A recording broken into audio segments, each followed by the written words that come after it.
శ్రవణ్ సాయి హత్య సంచలన ఆరోపణలు అదేంటో తెలుసుకుందాం పదండి. తెలంగాణలో వరుస హత్య కేసులో మరో బిగ్ ట్విస్ట్ వెలుగులోకి వచ్చింది. యువతిని ప్రేమించినందుకు ఓ యువకుడు ప్రాణాలు కోల్పోయిన విషయం తెలిసిందే. తన కుమార్తెను ప్రేమించాడని ఇంజనీరింగ్ విద్యార్థి శ్రవణ్ సాయి అలియాస్ శివను ఆమె తల్లి బ్యాట్తో కొట్టి చంపిన ఘటన రాష్ట్ర వ్యాప్తంగా సంచలనం సృష్టించింది. సంగారెడ్డి జిల్లా అమీన్పూర్ మండలం సృజన్ లక్ష్మీనగర్లో డిసెంబర్ 8న రాత్రి ఈ హత్య జరిగింది. కాగా బీటెక్ స్టూడెంట్ శ్రవణ్ సాయి కేసులో షాకింగ్ నిజాలు వెలుగులోకి వస్తున్నాయి.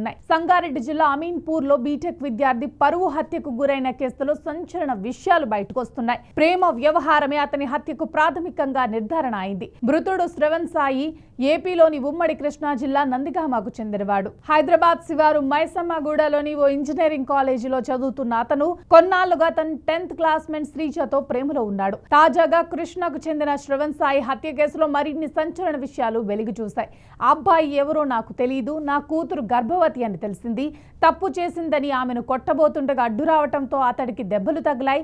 ప్రెగ్నెన్సీ సంగతి అమ్మకు తెలిసిందని అతడికి నా కూతురు మెసేజ్ చేసిందట అని అమ్మాయి తల్లి తెలిపారు. శ్రవణ్ని టార్చర్ చేసి చంపారని, ఒంటిపై గాయాలున్నాయని అతని బంధువులు ఆరోపిస్తున్నారు.